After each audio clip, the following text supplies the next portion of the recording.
Yesu ashimwe ndabashuhuje mu izina rya Yesu Kristo umwami n'umucunguzi w'ubugingo bwacu. Amen. Ni njyewe mama Doreen musanzwe muganira ijambo ry'Imana kuri Maramaza Channel. Amen. Yewe Yesu we ndagushimye. Nshimye Imana yongeye kutuma mbumbura umunwa ngo nimvuge, ikongera ikampa ubutumwa mbazanira nanjye nibwira. Irongera tuganirije Imana yacu n'urukundo, ibishaka ko buri gihe tumenya dusobanukirwa n'ubushake bwayo. Ubutumwa bw'uyu munsi rero Imana impaye, Imana iradusaba, iradusaba twese iradusaba guhora tuzirikana umurimo ikora ukomeye cyane mu mutima w'umuntu wakomeretse. Iyo dukomeretse bene data, tugahura n'ibibazo binyuranye, tugahura n'akaga n'amakuba byo muri iyi si, tugakomereka mu mutima, Imana ntiyicecekera, ihita ikora umurimo ukomeye cyane mu mitima yacu nishaka kutumenyesha. Amen. Tubanze dusenga Imana.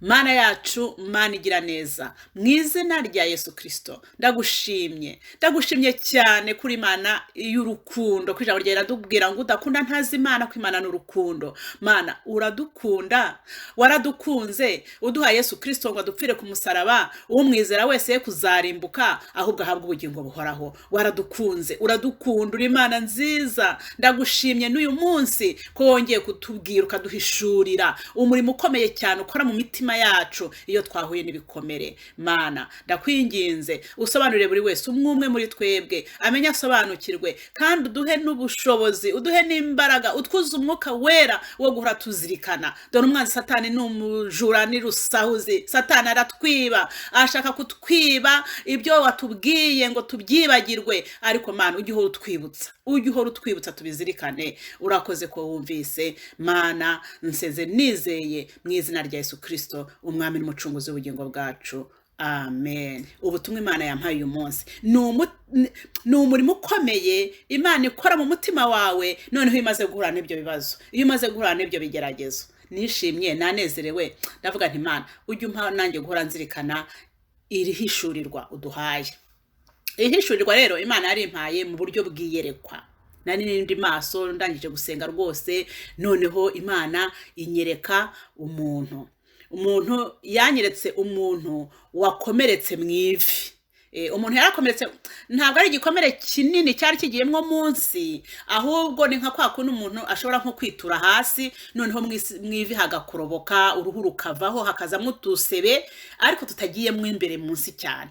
Ariko igisebe cyo mu ivi kirababaza. Ngiye negeze kwitura hasi ndakomereka mu ivi, haraharatuka nyine uruhu kwa kundi ruvaho, hakazamwo udusebe ariko tutarimwo munsi cyane, ariko ibisebe nyine biriho, ukumva urakomeretse rwose. Nuko mwivi rero harababaza, niba ari ukubera ko tugenda tuhahina, tuhazamura, tuhahina, tuharambura, tuhahina, simbizi, ariko igikomere cyo mwivi kirababaza. Igikomere cyose kirababaza, aho umuntu yakomereka hose harababaza, ariko uwo Imana yanyeretse yari yakomeretse mu ivi. Noneho rero uwo muntu mbona yakomeretse mu ivi rimwe, ariko Imana yagize gutya yaramupfutse, ishyiraho igipfuko kinini rwose kirengeje cya gikomere. Impamvu ngo ntabwo cyari kinini cyane, nuko igipfuko Imana yashyizeho cyari kinini kirengeje igikomere. Yashyizeho igipfuko kinini rwose gikwira ku ivi ryose, kinini cyane kandi kibyibushye, gifite peseri rwose, kinepa. Icyo gipfuko cyaranepaga pe, kinini. Rero noneho impamvu namenye ko igisebe kitari kinini, ko icyo gikomere uwo muntu yari afite kitari kinini, Imana yagize gutya ikeyuraho, noneho mbasha kubona igikomere. Ndavuga none se igikomere cyari gitoya ngereranije n'igipfuko kiriho. Igipfuko cyari kinini, kinepa, ari ikintu cyiza kinepa rwose, ariko gikwiye ivi ryose, ku buryo ari gukeka ko umuntu yagize igikomere kinini cyane. Ariko Imana yeyuyeho gutya, mbona kuvuga ngo Imana yeyuyeho, ntabwo nabonye Imana irimo ikeyura, ariko ibintu byiyerekwa nyine abantu ndumva ko babyumva. Ugira gutya nyine ukabona kivuyeho, ukikongera kigasubiraho ukuntu, urabyumva, urabimenya nyine ko Imana igikuyeho, ko nticyakikuraho. Imana igikura ikongera ikagisubizaho. Abantu bagira amayerekwa ndumva ko bari gusobanukirwa n'ibyo ndi mu kuvuga. ubwo rero nabonye ko igisebe igikomere uwo muntu yari afite mu ivi kitari kinini cyane nkurikije n'icyo gipfuko Imana yari yamushyiriyeho. Niko rero naje gutekereza biriya bintu bivuze iki. Imana yaranganirije bene data, kandi ndasabwa kubikubwira kugira ngo nawe ubimenye kandi ujye ubizirikana. Iyo Imana, iyo umuntu akomeretse, Imana ntimureka. Imana ntimureka. Dusome ijambo ry'Imana muri Yobu, mumbabarire, ijambo ry'Imana Yobu ko nigeze kumuvugaho. Dusome ijambo ry'Imana muri Yakobo igice cya mbere. Yakobo igice cya mbere dusome ku murongo wa 2. Haravuga ngo bene data, mwemere ko ari ibyishimo rwose nimugubwa gitumo nibibagerageza bitari bimwe. Ngo bene data, mwemere ko ari ibyishimo rwose nimugubwa gitumo nibibagerageza bitari bimwe. Yakobo niko avuga ngo mwemere, no kuvuga ko birakomeye kubyemera. Birakubiye kwemera ngo ni ibyishimo kandi biragoye rwose, biradukomerera. Bigeragezo n'ibigeragezo, amakuba ni ikintu gikomeye. Kuvuga rero ngo ni ibyishimo, yewe biragoye, ariko Imana izajya ibigushoboza, uzajya ubibona ko ari ibyishimo bitewe yenda n'ikivuyemo nyuma yaho. Ku murongo wa 3 rero ngo mumenye yuko kugeragezwa ko kwizera kwanyu gutera kwihangana. Nuvuga ngo kugeragezwa kwacu, ko kwizera kwacu, kuko iyo duhe n'ibigeragezo, iyo duhe n'akaga n'amakuba, biba bije kugerageza kwizera kwacu. Ngo noneho rero, ariko ibyo bigeragezo ntabwo bizanywe n'ubusa. Bya bigeragezo byose ko twamaze kumenya ko Satani adushyiramo azana akaga n'amakuba n'ibibazo binyuranye, ariko Imana ikabyemera. Imana irabyemera rero kuko hari impamvu Imana iba yemeye ko bitugeraho. Impamvu ibyemeye ni iyi, ngo nuko bitera kwihangana. Kugeragezwa kwacu, kugeragezwa ko kwizera kwacu gutera kwihangana. Nuvuga ngo kwihangana ni inyungu ziba zivuye mu kugeragezwa.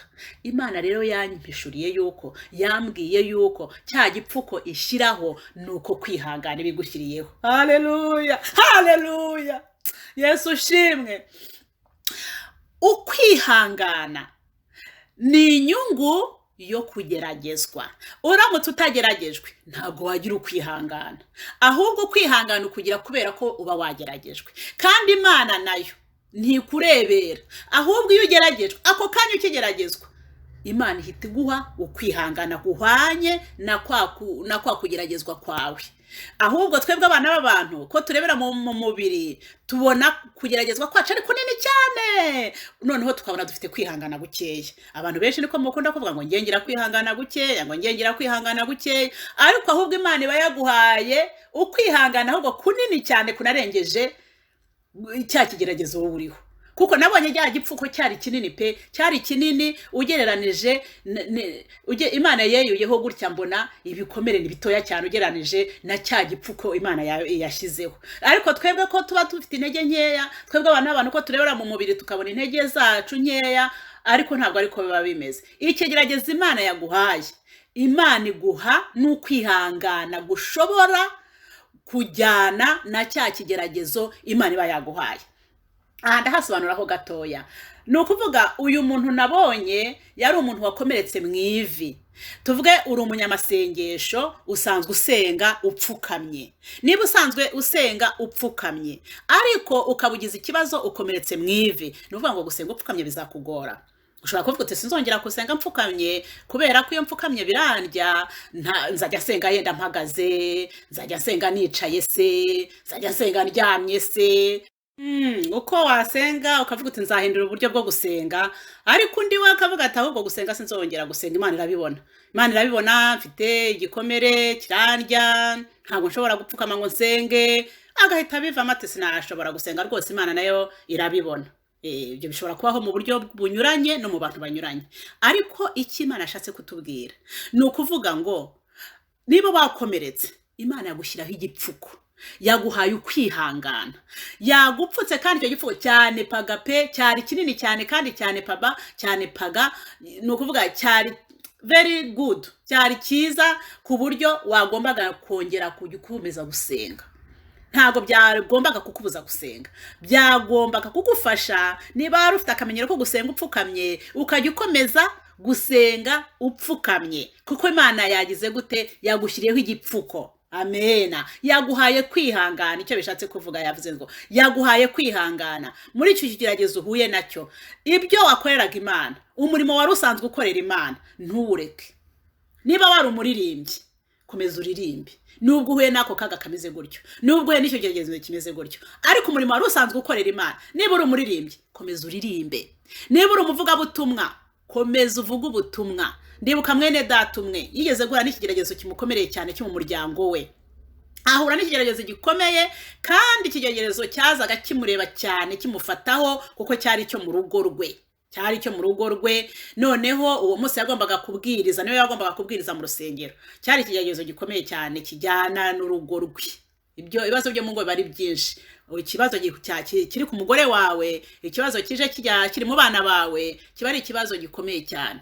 Ariko uwo muntu w'Imana niwe yagombaga kubwiriza kuri icyo cyumweru cyari gikurikiyeho. Noneho umukuru w'urwo rusengero yasengeragamo yaraje aramubwira ngo mbese ibi ngibi kubona bibaye, urumva uzashobora kubwiriza? Ko ariwe wari uri kuri gahunda yo kuzabwiriza ku cyumweru, ibi bintu kubona bibaye, urabona uzashobora kubwiriza ku cyumweru? Ariko uwo mukozi w'Imana yabaye intwari. Yaravuze ngo yes, yaravuze ngo nzabwiriza, nzakomeza mbwiriza nubwo ibintu bibaye, ariko ngewe niba ku cyumweru ngewe wari uri kuri gahunda, nzakomeza mbwirize. Amena. Imana rero yamushyiriyeho igipfuko, yamuhaye ukwizera, yamuhaye ukwihangana. Igipfuko ni ukwihangana. Kwihangana no kwizera biragendana. Ariko ahangaha ndakoresha ijambo ryitwa kwihangana. Kuko numvise icyo gipfuko Imana yambwiye ko kivuga kwihangana. Rero kwihangana no kwizera birajyana n'inshi, kwenda nkavuga kwizera mu mbabarire, ariko ijambo nagendereye kuvugaho ni ukwihangana. Imana iduha umugisha bene data. Ni ukuvuga ngo niba uhuye n'ikigeragezo ukaba wari umuvugabutumwa, komeza uvuga ubutumwa. Niba wari umuririmbyi, komeza uririmbe. Niba ari umurimo wari wo wose, uri umunyamasengesho, wayobaraga icyumba cy'amasengesho, komeza uyobora icyumba cy'amasengesho. Nubwo bamwe bazajya bakubwira batese ko usenga kandi ibyawe ko bitarimo bikoreka, ahubwo ko ibyawe turi kubona bigenda bisenyuka, wowe amasengesho usenga Imana irayumva. Bazaguca intege. Ati amasengesho usenga Imana irayumva. None se kuvuga ngo urasenga ibyawe tukabona birimo bisenyuka, amasengesho yawe koko Imana irayumva? Ariko uzatuze noneho wihangane ko Imana yaguhaye kwihangana. Ku murongo wa 4 rero haratubwiye, ku murongo wa 4 wo mu igice cya mbere cya Yakobo haravuga ngo ariko mureke kwihangana gusohoza umurimo wako, mubone uko mutungana rwose, mushyitse mutabuzeho na gato. Naho rero tuhavuge noneho rero mureke kwihangana gusohoze umurimo wako. Ni ukuvuga kwihangana gutuma twebwe dushyika rwose. Iyo Imana iguhaye ukwihangana, ukemera ukwihangana koko, urashyika rwose. Nuvuga ngo rwose babisobanuye, bavuga ngo rwose tutabuzeho na gatoya. Mureke kwihangana gusohoza umurimo wako, mubone uko mutungana rwose, mushyitse mutabuzeho na gato. Cakarongo kuri rwose, mubone uko mutungana rwose, musiceho agasitari ngo rwose. Ni ukuvuga Imana iguha ukwihangana gutuma utungana rwose. Ntabwo mbere yandi wari utunganye ahari, ariko ntabwo wari utunganye rwose. Hari ikindi kigero Imana ishaka kugushyiraho, hari urundi rugero, hari iyindi ntera Imana ishaka kuguteza. Reka rero iyo ntera uyitere. Amena. Ndafashijwe cyane, ndishimye, kubera yuko hari abantu bajya bapfukura ibipfuko byabo igihe kitageze. Niyo mpamvu navuze insanganyamatsiko y'ubu butumwa, nanditseho ngo twirinde gupfukura ibikomere byacu kandi bitarakira. Turasabwa kwirinda gupfukura ibikomere mu gihe bitarakira. Harimo abantu babikora rero bagakuraho igipfuko cyabo. Bakuraho igipfuko cyabo, ni ukuvuga ngo bareka kwizera, bakareka kwihangana kukabananira. Kwihangana iyo bimunaniye, igipfuko abagikuyeho. Imana yaje iragupfuka, Imana yaje gushyiraho igipfuko kugira ngo ugire kwihangana ikikugerageza, ariko igipfuko gikuyeho, kwihangana birakunaniye. Ubivuyemo, ubivuyemwo, ibigeragezo bikubanye binini ubivuyemwo. Abantu benshi baravuga ngo kwihangana ngo birananiye pe, ngo noneho bigeze birananiye, ngo narihanganye, ngo noneho birananiye. Kwihangana bikamunanira. Icyo gihe abakuyeho igipfuko, igihe cy'igikomere kitarakira. Abaretse kwihangana, kandi kwihangana kutarasohoza umurimo wako. Kandi Imana yatumye icyo kigeragezo kimugeraho kugira ngo igire ibyo yuzuza bitari byuzuye muri uwo muntu. Mureke kwihangana kwacu gusoza umurimo wako bene data. Ikigeragezo wahura nacyo icyo ari cyo cyose, ibibazo abantu bahura nabyo ni byinshi cyane. Ibigeragezo by'amagambo, ibigeragezo by'uruvugo, amagambo akaba menshi. Ibigeragezo by'uburyo bunyuranye ni byinshi. Ni wowe wabuze ibyo unyuramo, sinjya gutanga ingero z'ibigeragezo, ariko wowe wumva ikigeragezo urimo, kandi umenye ko Imana yacyemeye, kandi umenye ko Imana yaguhaye kwihangana kuhwanye n'icyo kigeragezo urimo. Gusa wowe urakireba ukabona ikigeragezo ni kinini cyane, ariko nyamara ntabwo cyari kinini. Imana iba yaguhaye kwihangana kunini cyane, kunini ndetse kunasumba n'ikigeragezo waba urimo, kugira ngo utazavaho uva mu masezerano ari nta mpamvu. Kuko Dawidi yarabivuze muri Zaburi ya 25. Dawidi yaravuze Zaburi ya 25 ku murongo wa mbere, aravuga ngo Uwiteka ni wowe ncururira umutima wanjye. Aravuga ngo ni wowe mbwiye byose, ni wowe umutima wanjye ndawukweretse wose, nta gisigara mu mutima wanjye naguhisha. Ndakubwiye, ndakwihaye Yesu, wose umutima wanjye biri mu mutima wanjye ndabikubwiye, ndabikweruriye, ntacyo mpishe, mbisutse hasi byose, amaganya n'agahinda n'umubabaro byanjye byose ndabiguhaye, ndabikweretse, ntaho naguhisha. Uyu Dawidi yaravuga ngo ni wowe ncururira umutima wanjye, biri mu mutima we byose yabihaye Uwiteka. Ngo ku murongo wa 2 ngo Mana yanjye ni wowe niringiye, ngo ne gukorwa n'isoni, abanzi banjye be kunyishima hejuru.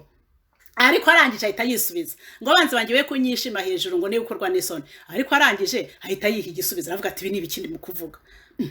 Ibi ni ibikindi mu kuvuga. Kubera yuko abantu benshi bakunda gusenga gutya, ngo Mana ngo abanzi banjye nibanyishime hejuru, ngo ne gukorwa n'isoni. Abantu benshi bakunda gusenga gutya, ariko Dawidi we yahise yavuga ati ibi ni ibikindi mora. Ariko se ubundi siko bimeze. Murongo wa 3 aravuga ati siko bizaba, ntabwo ariko bizaba. Ngo muba mutegereza ntawe uzakorwa n'isoni. Ahita yumva yibutse yuko koko bategereza Uwiteka batazakorwa n'isoni. Aravuga ati rero ibi mbivuyemo, abanzi banjye ntabwo bazanyishima hejuru, ndabimenye. Avuga ati ndabimenye, ntabwo nzakorwa n'isoni. Abategereza Uwiteka ntabwo bazakorwa n'isoni bene data. Nubwo waba uri kunyura muri ibyo ngibyo, nubwo waba urimo unyura muri ibyo, nubwo twaba tunyura mu byo turimo kunyuramo, ariko ntabwo tuzakorwa n'isoni. Ngo ntabwo ariko bizamera kuba mutegereza, ntabwo tuzakorwa n'isoni. Turabinyuramo igihe gitoya, ariko nitwemera kwihangana kugasohoza umurimo wako, ngo iki tuzashima Imana. Ni byiza, bizaba byiza cyane, birengeje uko byari bimeze mbere, ahubwo bizaba byiza. Niko Dawidi yavuze ngo hano ngo siko bizahora, ngo muba mutegereza ntawe uzakorwa n'isoni. Ngo abava mu masezerano ari nta mpamvu nibo bazakorwa n'isoni. Niko bimeze. Abava mu masezerano ari nta mpamvu nibo bazakorwa n'isoni. Abava mu masezerano nta mpamvu rero nabahe. Iri jambo narisobanukiwe cyane. Ntabwo najyaga numva ukuntu umuntu ashobora kuba mu masezerano nta mpamvu, ariko nahasobanukiwe numva ndahumvise. Aba mu masezerano nta mpamvu rero nabahe. Nabangaha bavanaho igipfuko kandi igikomere kitarakira. Baba bavuye mu masezerano kandi nta mpamvu ihabavanye. Nta mpamvu iriho, kubera ko igipfuko gikuyeho kandi n'ubundi nturakira. Kwihanganura kuretse kandi no uracyari mu bibazo. Ubuvuye mu masezerano nta mpamvu rero, ntayihari. Nta mpamvu ufite yo kuvuga ngo urapfukura igisebe cyawe, urapfukura igikomere cyawe kandi ntikirakira, kuko ugukiza n'Imana. Imana yaguhaye kwihangana, ukwihangana ukuvuyemo. Nta mpamvu ufite yo kuva mu kwihangana, kubera yuko ikibazo uracyakirimo. Kose mwe kumva koko hari impamvu ibimutera.